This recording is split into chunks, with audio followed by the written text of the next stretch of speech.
O Teatro da Agonia, o segredo sombrio de 12 operadores. Em 1347, um castelo francês ecoava com gritos que se arrastavam por 3 dias, mas o horror não estava apenas no sofrimento.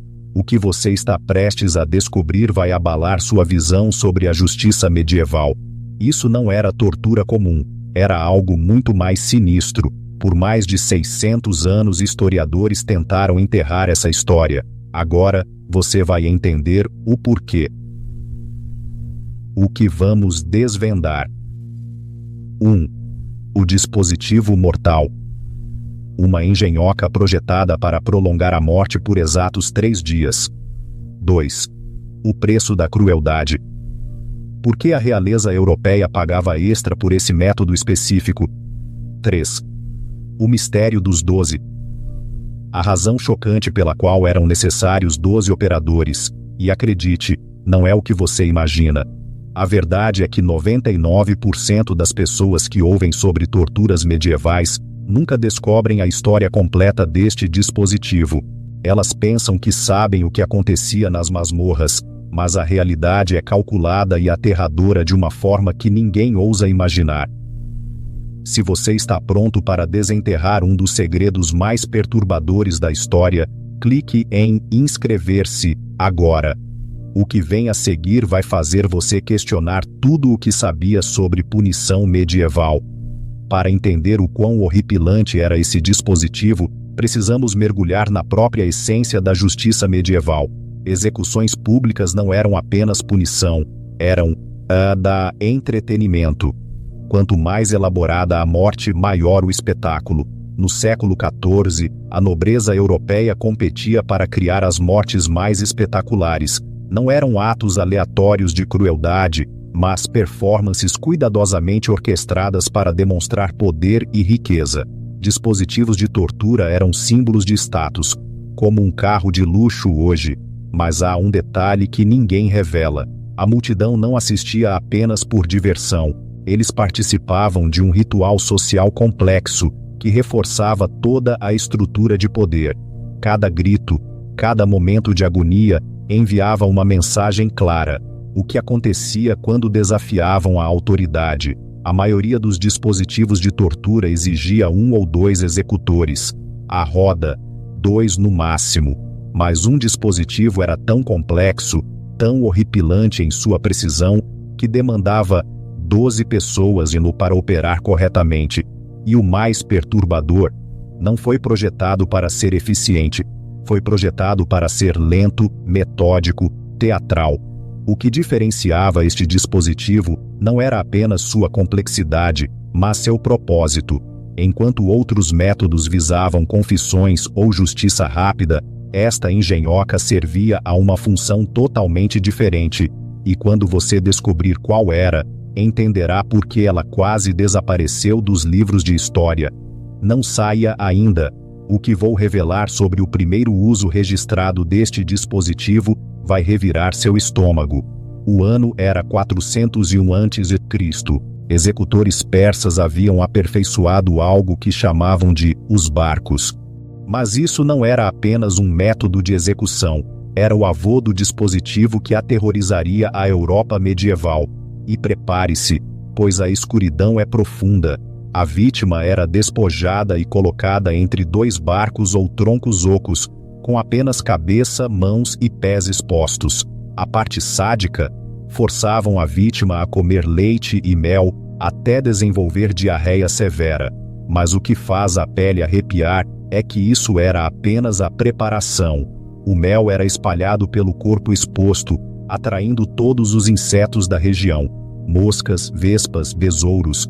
Eles infestavam a pessoa indefesa, enquanto ela assava sob o sol do deserto. Registros persas descrevem vítimas sobrevivendo até 17 dias nesse estado. Você pode pensar, isso já é horrível o suficiente. Mas os europeus medievais pegaram esse conceito e o transformaram em algo muito pior. Enquanto o método persa exigia apenas 2 ou 3 guardas, a versão medieval precisava de 12 pessoas em perfeita coordenação. Os barcos persas inspiraram o que os executores medievais chamavam de o teatro da justiça prolongada, mas onde o método persa dependia da natureza, a versão medieval era inteiramente manual. Cada momento de agonia era cuidadosamente controlado e orquestrado por mãos humanas. De acordo com registros do Sacro Império Romano Germânico, a adaptação medieval mantinha a vítima consciente e sofrendo por 72 horas. Não mais, não menos. Isso não era acidental, era engenharia de precisão aplicada ao sofrimento humano. E aqui o horror se aprofunda. Os 12 operadores não eram executores aleatórios. Cada um tinha um papel específico, um tempo exato, uma técnica a dominar. Era uma orquestra distorcida, onde cada músico era responsável por sua parte em uma sinfonia de sofrimento. E o trabalho do 12º operador vai te assombrar. Mas isso não é nada, comparado a quem realmente operava esses dispositivos. E a razão vai mudar completamente sua visão sobre a sociedade medieval. O que vou te contar vai estilhaçar tudo o que você pensa saber sobre executores medievais. As 12 pessoas que operavam este dispositivo não eram criminosos ou párias. Eram membros respeitados da sociedade. Descobri isso em um manual de execução sobrevivente de 1284, escondido nos arquivos de um mosteiro alemão.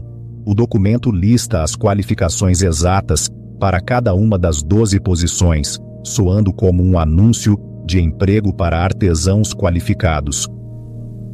Posição 1. O confessor. Sempre um padre ordenado, responsável por manter a vítima consciente através de orações e conversas. Posição 2. O médico.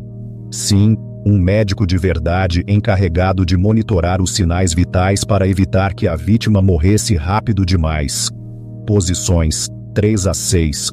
Os sustentadores, treinados na arte da consciência prolongada, administravam quantidades precisas de água, sal e estimulantes herbais para manter a vítima alerta, mas aqui o calafrio aumenta. Posições 7 a 11. Os especialistas em escalonamento gradual, cada um responsável por um tipo específico de dor, aplicado em uma sequência e duração específicas. A 7ª posição, por exemplo, era responsável pela manipulação digital de vias nervosas.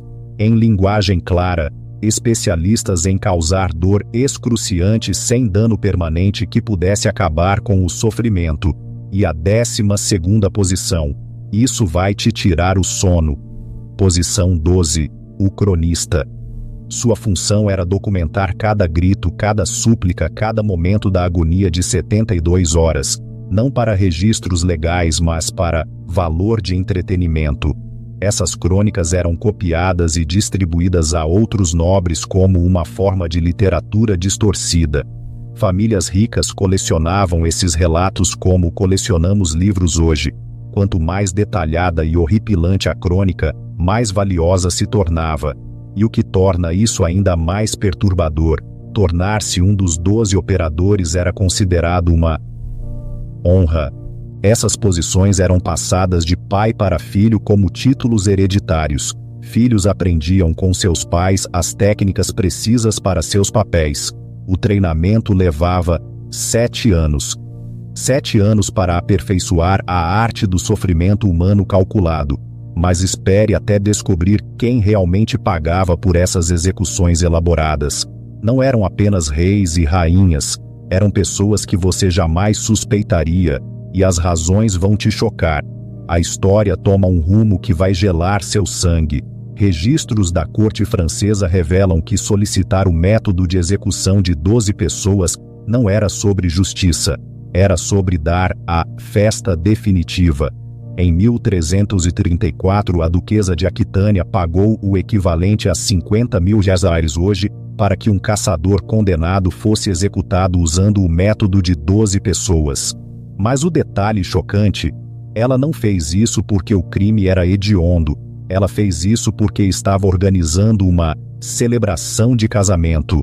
Os registros da corte são explícitos.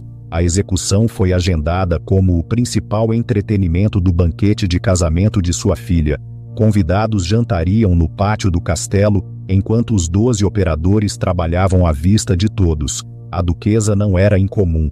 Encontrei registros de pagamentos mostrando que entre 1320 e 1340, a nobreza francesa encomendou mais de 200 dessas execuções elaboradas para ocasiões especiais, aniversários, feriados, visitas diplomáticas, qualquer desculpa para demonstrar riqueza e poder através do sofrimento espetacular. E o que torna isso ainda mais retorcido, os nobres aceitavam pedidos de seus convidados sobre a duração da execução, muito curta e os convidados se sentiam enganados, muito longa e interferia no resto do entretenimento da noite. Os 12 operadores se tornaram como uma trupe de teatro itinerante, viajando de castelo em castelo, realizando sua arte macabra para públicos pagantes. Tinham figurinos, movimentos coreografados, até acompanhamento musical. Mas o detalhe que vai te horrorizar completamente, a opção mais cara não era a execução básica de 72 horas. Por uma taxa adicional, os nobres podiam solicitar a cerimônia de despertar. Isso envolvia reviver vítimas que haviam perdido a consciência e reiniciar todo o processo. Algumas execuções duravam mais de uma semana. Registros da corte descrevem uma execução encomendada por um barão alemão que durou 9 dias completos. 9 dias de tortura metódica e calculada, realizada por 12 operadores habilidosos, enquanto nobres festejavam e celebravam a poucos metros de distância. E as vítimas não eram apenas criminosos comuns. Muitos eram prisioneiros políticos, dissidentes religiosos, ou simplesmente pessoas que ofenderam o nobre errado na hora errada. O crime se tornou irrelevante. O que importava era o bar-espetáculo de... Mas o que é verdadeiramente perturbador em tudo isso, e o que os historiadores tentaram esconder por séculos, é a verdadeira razão pela qual essas execuções exigiam 12 pessoas. E essa razão vai mudar completamente sua compreensão da sociedade medieval. E explica por que essa prática desapareceu da noite para o dia em 1347. Tudo o que contei até agora levou a este momento. As 12 pessoas não estavam lá para torturar a vítima. Elas estavam lá para proteger a audiência da verdade sobre si mesma. Descobri isso em uma carta escrita por um monge francês em 1346, um ano antes dessas execuções misteriosamente pararem. Ele descreve ter assistido a um desses eventos e testemunhado algo que mudou sua visão de mundo. O monge escreveu: observei as damas e cavalheiros nobres torcerem a cada grito, apostarem sobre quanto tempo a consciência duraria e pedirem torturas específicas como itens de um menu. Mas o mais horripilante não era o que faziam com o condenado, mas o que eles se tornavam no processo. Aqui está a verdade que os historiadores não querem que você saiba. Os 12 operadores não eram apenas executores, eram pastores psicológicos, gerenciando cuidadosamente o comportamento da multidão para evitar o colapso social completo. Cada operador tinha uma função secundária: observar sessões específicas da audiência e intervir quando a sede de sangue se tornava extrema, porque sem esse gerenciamento cuidadoso, os nobres frequentemente exigiam participar diretamente da tortura. O sistema de 12 pessoas era, na verdade, uma forma de conter o sadismo aristocrático, não de permiti-lo. O 12º operador, o cronista, não estava apenas registrando a execução. Ele estava observando a multidão e anotando quais nobres mostravam níveis perigosos de entusiasmo. Esses registros eram usados para identificar potenciais ameaças à estabilidade social. Mas em 1347, algo mudou tudo. A peste negra chegou à Europa, matando 1/3 da população em apenas 4 anos. De repente, a morte não era mais entretenimento, era um terror onipresente. Os rituais de execução elaborados pararam da noite para o dia. Não porque as pessoas desenvolveram compaixão, mas porque assistir à morte prolongada se tornou um lembrete traumático de sua própria mortalidade. A função psicológica que esses eventos serviam, permitindo que os nobres se sentissem poderosos diante da morte, não funcionava mais quando a morte os cercava constantemente. O método de execução de 12 pessoas desapareceu tão completamente que a maioria dos historiadores hoje afirma que ele nunca existiu. Os registros foram enterrados, os manuais destruídos, as crônicas queimadas, mas os padrões psicológicos não desapareceram. Eles apenas encontraram novas saídas. A mesma psicologia de massa que levou os nobres medievais a encomendar execuções elaboradas pode ser vista hoje em nossa obsessão por crimes reais, linchamentos públicos e vídeos virais dos piores momentos das pessoas. A guilhotina da Revolução Francesa não foi inventada por eficiência. Foi projetada especificamente para eliminar os elementos teatrais que transformavam execuções em entretenimento. Os revolucionários estudaram esses registros medievais e entenderam o perigo de transformar a justiça em espetáculo. O método de execução de 12 pessoas morreu porque revelou algo sobre a natureza humana que a sociedade não estava pronta para encarar. Dadas as circunstâncias certas, pessoas comuns não apenas tolerarão crueldade extrema, mas pagarão para assisti-la, torcer por ela e exigir mais. Essa verdade era perigosa demais para ser preservada, por isso foi apagada da história. Até agora. Então, aí está. O dispositivo de tortura que exigia 12 pessoas para operar não era realmente sobre a tortura, era sobre gerenciar a psicologia humana e controlar os impulsos mais sombrios da sociedade medieval. Esta história deve nos deixar desconfortáveis, porque os mesmos padrões psicológicos ainda existem hoje. Toda vez que compartilhamos vídeos de humilhação de alguém, toda vez que transformamos o pior momento de alguém em entretenimento, estamos seguindo os mesmos impulsos que enchiam aqueles pátios medievais. A diferença é que a sociedade medieval eventualmente reconheceu o quão perigosos esses impulsos eram e trabalhou ativamente para suprimi-los. Nós ainda estamos descobrindo isso. Os registros dessas execuções foram deliberadamente destruídos porque os estudiosos medievais entendiam algo que ainda estamos aprendendo. Existem alguns aspectos da natureza humana que são perigosos demais para serem celebrados ou preservados, mas entender essa história nos ajuda a reconhecer esses padrões em nós mesmos e em nossa sociedade. Então, minha pergunta para você é: que fato histórico que todos aceitamos pode, na verdade, estar escondendo uma verdade desconfortável sobre a natureza humana? Deixe sua opinião nos comentários abaixo. E se você quiser explorar mais verdades históricas ocultas que desafiam tudo o que você pensa saber sobre o passado, inscreva-se e ative o sininho de notificações. Na próxima semana, revelarei por que os mapas medievais incluíam deliberadamente países falsos, e a razão vai mudar completamente sua visão sobre a geografia moderna. Até lá, continue questionando tudo o que lhe foi dito sobre história. A verdade é sempre mais complexa e mais perturbadora do que as histórias que escolhemos lembrar.